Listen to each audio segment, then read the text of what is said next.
নমস্কাৰ বন্ধু বান্ধৱীসকল আৰু ভিউৱাৰ্ছসকল আৰু লাৰ্ণাৰসকল। আজি মই এটি মোটিভেশ্যনেল ষ্টৰী ক'বলৈ গৈ আছোঁ আপোনালোকৰ আগত।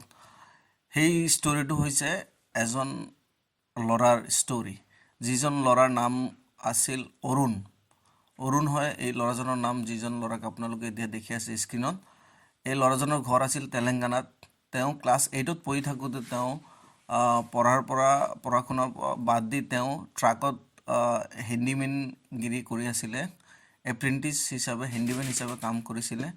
আৰু চাহ খাই থকা অৱস্থাত হাতত চাহৰ কাপ লৈ, আপোনালোকে নিশ্চয় দেখা পাইছে এই ভিডিঅ'টোত বা স্ক্ৰীণত, হাতত চাহৰ কাপ লৈ তেওঁ যিটো হাঁহি মাৰিছিলে, হাঁহিটো গোটেই ভাৰতত বিয়পি পৰিছিল বা ভাইৰেল হৈ পৰিছিল। গোটেই মানুহে গম পাইছিল আৰু এটা মিমছ হৈ গৈছিল বা গোটেই বিশ্বতে এই হাঁহিটো মানে বৰ্তমান সময়ত পপুলাৰ হৈ গৈছিল। গতিকে এই ছাত্ৰজন যেতিয়া ভাইৰেল হৈ গৈছিল বা ফেমাছ হৈ গৈছিল, ফেমাছ হৈ যোৱাৰ পিছত তেওঁ আধৰুৱা শিক্ষা যিখিনি শিক্ষা নেকি তেওঁ ক্লাছ 8ত আধৰুৱা এৰি দিছিলে, সেই আধৰুৱা শিক্ষাখিনি তেওঁ শেষ কৰিছিল। অৰ্থাৎ তেওঁ মেট্ৰিক পাছ, 10ম শ্ৰেণী পাছ কৰিছিল তেওঁ ভাইৰেল হোৱাৰ পিছত বা ফেমাছ হোৱাৰ পিছত। গতিকে কেনেকৈ এটি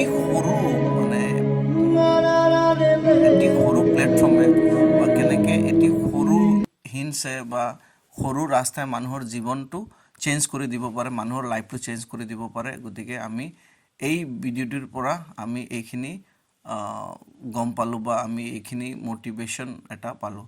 thank you for being watch this video'.